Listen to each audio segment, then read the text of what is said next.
Hello，大家好，我係 Brian Top 10春季香水2026，其實全部都係中性香嚟嘅，不過有少少偏男士。小位置 ，Let's go。第10位遲了介紹的 Dolce & Gabbana 嘅 Light Blue Forever 呢個 version 咧，以我所知應該係已經停產咗啦，但係咧其實幾香，個 top 係有少少似 Perseus 嗰種象真嘅西柚，然後再清甜啲，冇咁皮嘅啫味，亦都冇咁汽水。但係咧一開始咧好 fresh 好正，甚至個果香係蓋過咗原本嗰種少少海洋調、少少鹹鹹地嘅海風嘅感覺。佢後調咧其實係變得重 vetiver 多啲嘅，佢一開始嗰種西柚嘅 citrus 咧好快過咗，連後調都係 vetiver，所以我覺得完全唔似原版 Light Blue。連個調香師咧亦都唔係 Olivier Krebs，呢支好似一支 D&G 全新嘅一支香水一樣，所以可能因為咁停產咗啦，但係香味係唔錯嘅。係咪至於你要去特登追去揾呢啲停產香水？又未必係嘅，但係我覺得佢的確係一款好好嘅商業香。喺呢度介紹下就係，如果大家仲有機會，可能喺其他國家見到咧，咁都可以試下。第10位 Dolce & Gabbana Light Blue Forever。第9位啦，呢支香水咧有少少，我覺得我係服咗，而且呢支香水係 blind buy 嘅。第9位就係 Agnes Studios par Frédéric Malle。Frédéric Malle 一路都係我一個好中意嘅 brand， 比較少介紹咧或者提及咧，有介紹過啦。咁但係就少啲咧，就係因為我覺得個樽唔夠靚。咁我衰咗啦，就係因為見到 Agnes Studios 同 Frédéric Malle crossover 嘅樽，哇勁靚！即係我睇佢個 poster 啦，勁靚啦。咁我又未去睇實物，睇天都好似好正啦。咁我諗 Frédéric Malle 啲香水全部都，我覺得係高質嘅。就算係我唔中意都好咧，我都覺得係個 quality 係喺度嘅。我成日都話門市有，我點解唔去試聞咗先買咧？要 blind buy 咧？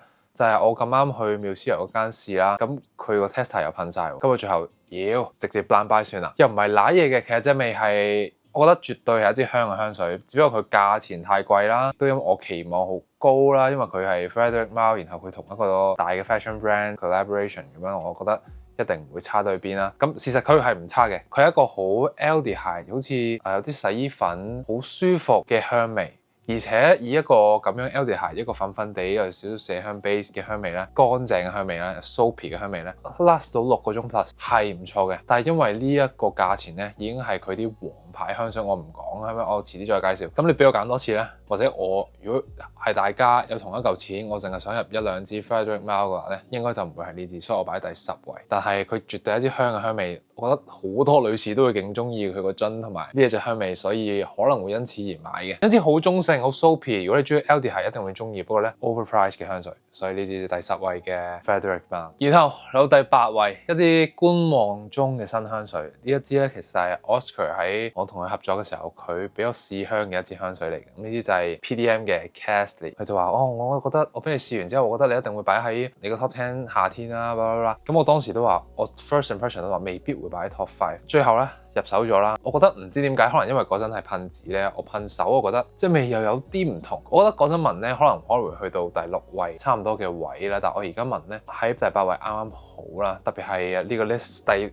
6位、第5位 top 5係黐線嘅，所以佢好難入到 top 5。但係咧我又覺得佢其實某程度上係好舒服嘅，某程度上係有啲似LV 嘅 Imagination 加呢個 Ganymede， 而兩支香水咧都係好香，我都好中意嘅。或者佢係一個 peppery 啲 woody 啲嘅 Imagination， 但係我覺得咧，如果你係唔中意 pepper， 即係你聞到 Sauvage 直情係憎嘅咧，即係好大機會咧，你係唔中意呢隻香水嘅，因為佢真係 pepper 係特別出嘅，出過 Galloway 嗰啲嘅。但係同時間因為呢種 spice 有少少 woody 嘅 freshy 咧，我覺得佢係好 classy， 好 gentleman。同時又好適合 office， 係一支好 all year round 成年都可以用到嘅香水。如果再 test 啲越嚟越中意嘅話，可能下年又唔止喺第8位。好，第8位嘅 PDM Castley。哇，咁快嚟到第7位，呢支係 Atelier de Orange 嘅 I Am Trash。聽到我介紹 Atelier de Orange 係咪諗住又聽故事咧？咁好概括咁講咧，呢個名就係佢創辦人改嘅，主要係想宣揚環保嘅概念。呢啲大家外國環保呢樣嘢好重要啦。咁喺官網度佢係話呢支香水用咗香水生產過程中用剩嘅一啲殘餘物去作為呢支香水其中一啲原材料嘅。咁亦都引用咗一個作家 Alan Paton 嘅著作，佢入邊一句嘅說話就話：為咗尚未出世嘅小朋友，唔好俾佢哋咁愛呢一片土地，因為呢塊土地慢慢咁消失緊。喺一切太遲之前咧，等我哋向呢個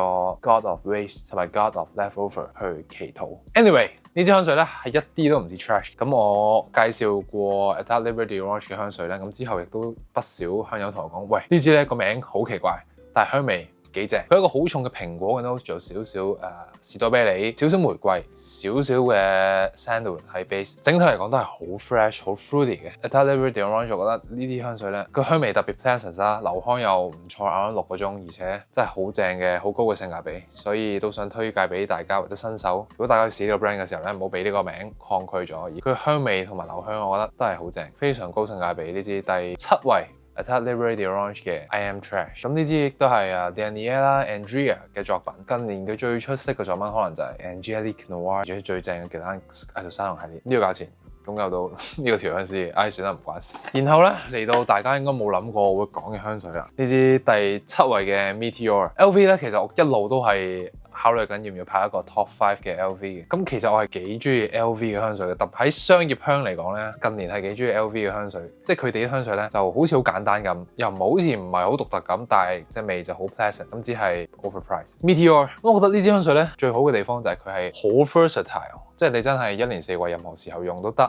冬季可能爭少少啦，因為擴香留香唔夠，但係香港office 室內地方用，就算攞嚟做 gym， 樣樣都啱啱地咁樣，未去到話最 office 你話佢係咪好過 Prada L'Homme 咧？未必，佢喺 gym scent 方面一定好過 Prada L'Homme，但係天使咧可能冇 Imagination 咁好，但係佢就好 all rounded， 好 versatile。雖然都係中性，我呢支咧偏 manly 嘅，即係如果你係女士嘅話咧，你去 LV 就係揀一兩支，我就覺得你唔會係揀呢支啦。佢亦都係有少少似成熟版嘅 Imagination。Side track 講一講個樽咧，就係其實我覺得佢個樽咧係可能係 LV 入邊其中一個最靚嘅，因為 Imagination 嗰隻藍咧我唔係咁中意啦，但係佢呢一隻藍咧我就覺得啱啱好咯。講真，你睇 LV 睇個 cap 全部一樣，咁其實都係睇下色嘅啫。我呢隻色好幾正，同埋個名咧 Meteor 咧好型。雖然同個香味我唔知關咩事啦，可能就係有少少 man man 地啦，咁好 rare 啦隻味，咁elegant 啦。佢 top 咧其實有少少橙bergamot 嘅香味，但係其實你有聞到個 base 咧有少少 spicy。然後又有啲 woody， 所以真係好 all rounded， 好易喜歡。你話佢係咪好獨特呢？又未必係。LV 嘅香水嚟講呢，我亦都唔覺得佢入到我自己心目中 LV 嘅 top 3，所以我先擺喺呢一度。都係一支我諗幾 underrated， 冇咁多人討論嘅 LV， 但係我覺得幾香，幾適合做一支 versatile daily 嘅香水。主要係呢個 top 5太黐線。第6位爭少少入到 top 5嘅 Meteor。有 top 5又係全部都黐線嘅，因為發覺得太多正嘢咧，我又唔可以留晒佢喺夏天度講，所以我一定要喺春天度講啲，即係擺翻喺啲有少適合啲涼少少嘅夏天嘅日子，即係對我嚟講就係春天啦。我唔知香港有冇啦，其實我而家拍呢個時間就係啦，可能夜晚涼涼地，朝早唔係好熱，所以真係要分啲，因為呢5支咧其實擺晒 top 10夏天都唔係唔得。夏天而家咧我排到 top 10。係去到第10咧都係黐線，所以一定要分啲喺度。而且呢個 list 咧，唔知大家有追開我嘅咧，又係成個 list 都係冇介紹過嘅。其實每年要介紹好似全新10支都係咁正嘅，真係唔容易。Anyway，到第5位就又想全部都第一嘅啦。先介紹呢支先啦。其實呢支真係 number one material 嚟㗎。咁樣第5名先啦，擺住喺屈就住睇下下年可唔可以擺翻喺第高啲。呢支就係 Thermine 嘅 Green Pearl。咁呢支又係我喺美國發掘到嘅香水啦，因為本身我都有聽過呢支香水，加上我見到佢係茶香咧，就更加感興趣。咁我就見好多人話呢支香水似 Silver Mountain Water， 然後有啲人話佢似 Mephisto， 有啲人話佢似 Neo， 亦都有啲人話佢似啱嗰支Meteor。所以咧我未試之前咧，其實都佢究竟係咩嚟嘅？但我見啲 notes 真係好鬼正，咁我去試完之後就覺得更正。一個咁清淡得嚟微甜，有少少青蘋果香加茶香嘅 combo 咧，我覺得留香一定好差。但係因為 Thermine 嗰啲 extract 咧，即係你如果之前有聽我介紹 Carve 有試過咧，就知佢留香係真係幾勁。咁呢一隻都唔例外。我覺得佢 Green Apple 嗰個位咧，就係個 Green Apple 嗰個位咧，就係有少少似 YEDP 嘅，所以我中意咧就一定㗎。再加埋我近期都同 Chloe 嗰條訪問，我都有話，其實我最近我覺得自己唔知點解越嚟越中意啲有 green notes 嘅香水，所以呢一支咧我自己 personally 好中意。亦都係一支好少留香可以媲美到烏龍茶嘅一支茶香。咁其實佢都仲有少少香橙啦、bergamot 啦，個底有少少 musk， 有少少嘅 spice。但係 overall 我覺得佢真係一支幾易喜歡，有少少 unique twist， 一嚟有少少蘋果茶咁嘅感覺。正常嚟講真係要擺 top 3嘅起碼，所以先擺第5位嘅 Green Pearl by Thermine。呢4支咧都係佢哋自己嘅 brand 嘅 top 3嚟嘅喺我心目中，所以是但一支擺喺呢個 list out of top 3，我覺得有啲心理唔平衡。第4位呢支 Armand Jane 嘅 Osmanthus， 咁其實呢支咧如果 Mon Tobacco 呢個系列係當一支香水咧，呢支絕對係喺我 Armand Jane 嘅 top 3嚟嘅。Osmanthus 就係桂花啦，我相信大家知道。咁 Osmanthus 呢個 notes 咧，我中意嘅香水其實真係唔算多，即係特別話係標榜自己好重 Osmanthus 嘅香水咧，真係好少。即係可能我本身有中意有 Osmanthus 嘅，可能 Harriet、Ine， 咁但係呢啲咧唔算好重 Osmanthus， 我覺得啊，呢一支咧應該亦都係我有香水入邊其中一支比較重 Osmanthus 嘅香水，因為我覺得桂花呢個 note 咧好容易就有啲老嘅感覺，咁而呢一支咧，我覺得做得好有活力，咁亦都係好中性。我覺得如果你本身真係中意桂花咧，你絕對會中意呢隻。即係我咁少桂花嘅香水，我都中意呢隻，所以好有活力，好有種 cute 嘅 vibe， 有少少柚子嘅果香，有啲荷花嘅 notes、jasmine、musk、dry down， 仲有少少啊香根草啊、雪松啊，係好正嘅。特別係個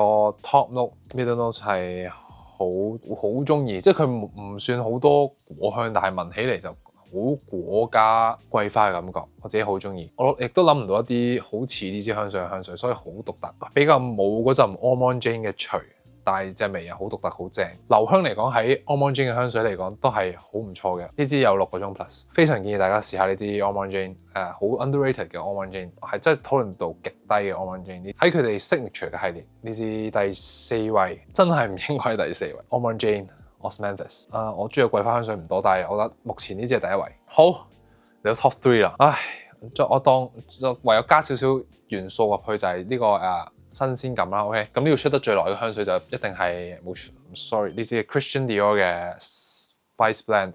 咁我啱所講啦，呢支香水如果喺我嘅 Dior 入邊嘅高頂咧，亦都係一定係 top 3嘅。亦都係因為咧呢支香水咧比較唔夏季嘅，一定擺唔到喺夏天香水嘅，所以頂多又係春天又係秋季，但又好似未去到冬天嘅感覺。咁我仲記得呢支香水咧，我唔知點解我有一個印象，我就係覺得佢啱啱先新出嘅啫。而點解我有呢個印象咧？我諗翻咧，其實係喺我啱啱開始拍片嘅時候咧，呢支香水係新出嘅。跟住我睇翻咧，原來已經係19年。咁我應該係20年拍嘅。咁我嗰陣可能仲覺得佢係新啦，因為我記得嗰陣嘅 Dior 嘅專門店咧，佢係擺喺嗰啲 C 位啊，有支勁大支嘅擺出嚟，即係宣傳緊。咁嗰陣咧，我覺得哇幾香喎，但係又即係我覺得未去好發掘 Dior 嘅香水啦。咁之後亦都覺得 Dior 好多香水咧，其實好多都中性偏女士。而呢一支咧，我覺得特別係男士嘅話咧，我其中一支最建議你入手嘅，可能就係 Spice Blend 啦。其他嗰啲遲啲有機會再講。呢支咧聽個名咧就知 spicy 啦，係咪？但係重點就係Dior啲香水好少聞到係有啲好 intense 嘅香味嘅，所以佢唔係 intense，佢就係一支好溫和、好 warm 嘅 spice。佢個名就係 Spice Blend 啊嘛，即係好多唔同嘅 spice blend 埋一齊啊嘛。咁佢有啲咩 spice 咧？有 cloves 啦、coriander、pink pepper、black pepper、cinnamon。Ginger 咁咧，其實咧呢啲 notes 喺我比着咧，就算喺其他香水我見到咧，我一定掉走佢。我一定覺得risk 係一個伏位嚟嘅，令到我覺得我未必中意呢隻香水嘅一啲 notes，特別係 cloves 啊呢啲，我諗好多人都未必中意。而且我都講過，我好唔中意 cinnamon， 太重一定搞唔掂。好奇怪地咧，我好少中意新香料咧，但係呢一支咧，我覺得好正，淨係呢點咧都已經夠話俾大家聽呢支香水幾咁獨特啦，獨特得嚟咧又幾易用啦，易用得嚟咧隻味咧唔知點解又幾 elegant。咁我覺得就係呢支香水即係嗰陣 François Demachy 嘅厲害之處。咁唔係講新咗個唔好啊。anyway， 不過呢支咧特別喺男香咧，我好少介紹 Dior， 我喺女香其實都成日都介紹 Dior。不過呢一支咧，我建議大家特別係男士去試下。我都想象唔到女士會特登去揾呢隻，因為 Dior 太多正啲嘅女香或者偏女香。anyway， 我都建議大家試下呢支 Dior 嘅 Spice Blend， 我自己 Top 3嘅 Dior 高定。然後嚟到最後兩支啦，兩支其實都是但擺第一都得㗎。其實睇頭5位都係是但擺第一位我 OK。咁硬係要揀咧。咁講誠實啲啦，邊個用得多啲啦？目前嗱新嘅話咧，新鮮感咧可能 Blocky， 因為順序咧我係最新入嘅係 Blocky。咁但係咧我用得最多咧就係第1位，所以第2位啱講出嚟。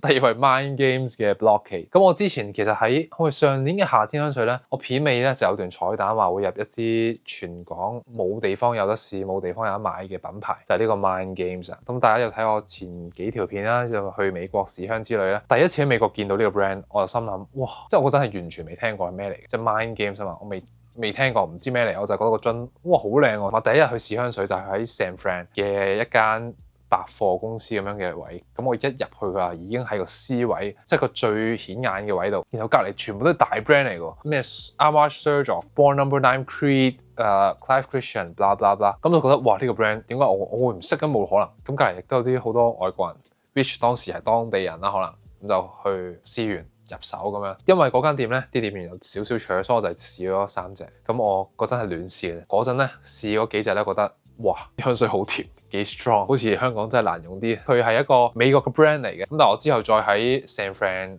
第二間試咧，試多1-2支啦。我去之前有做嗰啲功課去試啦，睇下 total 試咗大概10支之後咧，我得出嘅結論咧就係我覺得呢一支咧係最易用嘅，因為嗰陣全部都試紙啦，冇想試上手。跟住我試嗰日咧又係有啲鼻塞嗰啲嘢，大家可以睇翻 first impression 啦。再加我問我當時未婚妻咧，咁就話呢支係最香。到咧我翻到香港之後咧，咁我就其實已經喺度揾緊呢個 brand 啦。咁啱有啲香友同我講話，喂呢個 brand 你有冇試過？喂幾正。跟住話佢喺英國試晒咁滯咧，最中意都係呢隻 Blockade。係唔講咁多廢話啦。咁其實咧簡單啲講啦，有少少貶低佢咁講，就係佢有少少似芒果版嘅 Aventus， 但我覺得呢支香水完全扼殺咗呢支香水嘅努力，或者扼殺咗呢支香水嘅優勝或者香或者獨特嘅地方啦。因為佢係嘅，我啲人講似 Aventus 咧，我明，即係我聞完我都會明，但係佢係咪好似 Aventus 咧？唔係，而且我覺得佢香過 Aventus。都係可能係新鮮感啦。Aventus 我成日都話佢最香其實係佢嘅龍涎香。咁而呢一支咧冇啦，但係佢果香係真係香好多。咁我覺得呢個 brand 係出名 Gourmand 嘅。咁呢一支係一支唔 Gourmand 嘅香水啦。其實我真係唔想同大家講佢似 Aventus， 我想大家試嘅時候咧係冇呢一個似 Aventus 嘅感覺去試。不過你而家翻唔到轉頭啦，你聽咗啦。咁anyway 佢就真係有啲 green， 未聞到啲肉嘅，就係聞到個未熟嘅芒果嘅皮啫。跟住就有 bergamot 啦，咁佢又有啲 tomato leaf 啦，咁佢又話有 oud 啦，嗰啲我覺得唔重嘅。簡單啲嚟講就係一個好正嘅果香嘅香味。咁我覺得佢 blend 得幾好，唔算其他都好突出嘅。但係佢個 mango 咧，大家聽到因為我近年講得太多 mango scent 啦，呢隻係咧係完全唔似我以前介紹過嗰啲 in your face 嘅 mango， 即係好獨特、好突出嘅 mango。呢支係一個 blend 得好好，淨係有一絲絲未熟芒果皮味嘅香味。如果你真係 blind buy 嘅話咧，我建議你淨係 Mind Games 最好淨係可以即係呢支啦。我覺得係好多甜嘅香水，即係都香嘅，但係你要喜歡甜嘅香味，或者你覺得你平時會用啲甜或者重嘅香味，咁你先再去試或者再去考慮。千祈唔好 blind buy 呢個 brand，盡量唔好 blind buy。咁雖然佢呢支香水我覺得係幾正啦，但係留香以呢個價錢咧喺我身上老實講得，我覺得6個鐘係即係封頂嘅喺我身上，所以大家 test 下上手試下個 performance 啦，係 overprice 嘅。但係你話 Aventus 留香係咪都好好咧？其實又未必係嘅。咁 anyway 啦，香味係非常正嘅，但係我都覺得呢個 brand overall 係有啲 overprice。佢同埋好新嘅個 brand，美國嘅品牌，佢一新咧已經打呢個咁貴嘅路線，背後又冇啲太多 story 去 back up 佢啦。convince 到我個位係咩咧？就係佢一出嚟個樽已經好靚咯 ，magnetic cap 咯。佢個 magnetic cap crisp 嘅話，哇，可能係我最正做得最好嘅 magnetic cap， 即係佢嗰個 part。好清脆好正，咁佢成個 brand 都係以一個棋盤啦，以 chess 去做靈感嘅 Mind Games 嘅 Blockade。咁我可能時真啲再喺其他 list 嚇，我應該塞到佢喺一個某其中一個第一位。不過 anyway Mind Games 嘅 Blockade 到第一位啦，呢個 brand 黐線，我仲要唔係講我喺美國發掘到嗰支，而呢一支我都已經喺我心目中都係一個一定要擺喺其中一個第一位嘅一個地步，就係 Suspiro 嘅 Basso。唉，我都明白，每年都有啲新香水，每年都有啲新嘅面孔。定係你想我推翻上年繼續推 Torino 21咧？其實都得。不過 anyway， 因為我真係用得好多啦，上年已經。我當時咧喺美國嗰陣咧試嗰支 Suspiro 啦，就係試咗我最想試嗰支啦，但係冇試呢隻。咁然後咧。我因為發現哇咁正嘅嗰隻嘢，咁我上網睇下有冇其他呢個品牌正嘢。咁啱嗰陣睇到一個我幾中意嘅，我以前有睇開嘅 YouTuber 就係 Demi Rowling，即係同佢男朋友嘅一個即係一齊拍片啦。我成日覺得佢會幾靚仔嘅，雖然嗰條片已經肥咗少少㗎，即係又高大又靚仔又有錢。我覺得佢啲 taste 都同我算幾似嘅。呢支佢就話佢係 Basso 係佢嘅 signature sense 啊 ，get a lot of compliments 啊，blah blah blah 啦，有啲好易喜歡嘅 notes，一睇就知係我會中意嘅嘢啦。當然有陣時咁樣 blind buy 都會瀨嘢。第9位 Agnes 就係我 blind buy 然後半中伏啦，呢支咧就我 blind buy 大成功。咁我覺得佢比較 prominent 啲嘅香味咧就係 grapefruit 同埋 vetiver。咁可能因為呢兩個 note 咧，其實好多人試過之後咧係話佢似 Roja 嘅 Isola Blue 嘅。咁我覺得呢隻可能再 fresh 啲啦，再清新啲，再活力啲，冇咁成熟，但係都係有嗰種 elegant old money vibe 好，所以即係你你知我就係中意呢啲香水，所以我就係推呢啲啦，明唔明？但係我覺得大部分人都會中意嘅一個香味，亦都呢支係好中性嘅。我過去咧都經常使用啊，同埋佢另一支香水啦，我係咁用咁滯，所以呢個品牌係真係最近上年年尾開始真係我車度都有支咩得閒就噴下，即係唔記得噴香水啊，真係噴下。其實佢個底都幾多木香，有雪松、檀香木、魚倉木，有少少 spice 啦，但係 doesn't matter， 因為都係好喺 base 度嘅。然後佢個 grapefruit 嗰種 vibe 咧係即係好少呢啲 grapefruit 擺 top note 咧 last 到好後。而呢一隻咧，我覺得係去到佢嘅 dry down 咧，都仲聞到係有少少嗰種 grapefruit 嘅味。第一位嘅 Basso， 其中一支我上年用得最多嘅香水，我覺得一定要擺喺第Top 3啦，其實都好相近。留香時係 OK 嘅，你就覺得6個鐘加減1個鐘咁樣，男士女士都建議你試下。我身邊朋友聞到嘅都話香。呢支第一位 Sospiro 嘅 Basso。好，嚟個總結，極重果香同 vetiver， 但係冇咗海洋調嘅 light blue 已停產香水 Dolce & Gabbana light blue forever， 有啲 overpriced 但係好舒服嘅 aldehyde fruity floral 香水，呢支係 Agnes Studios par Frederic Malle woody spicy 得嚟又好 fresh 好實穿嘅香水，呢支係 PDM 嘅 Cast， 個名同埋香味完全相反，極高性價比嘅 A Tad Libre d'Orange I Am Trash， 超級 versatile 嘅 Daily Scents， 成熟版嘅 Imagination， Louis Vuitton 嘅 Meteor， 蘋果嘅果香 green 地，留香極好嘅茶香 Firmin 嘅 Green Pearl， 我目前心目中最正嘅桂花香水 Top 3嘅 Almond Jane Osmanthus， 少少 overpriced 超級靚樽，好正嘅果香，呢支係 Mind Games 嘅 Blockade， 上年用得最多嘅香水之一，已經都有少少 compliment 嘅 Sospiro Basso。好，呢片就嚟到啦，中意我 comment like share 同埋 subscribe 到我啲 channel。我而家諗緊要唔要再分多2集，或者有啲好嘢留到下年先再介紹。下年再見，大家想唔想睇 Top 5 LV 同我講？拜拜。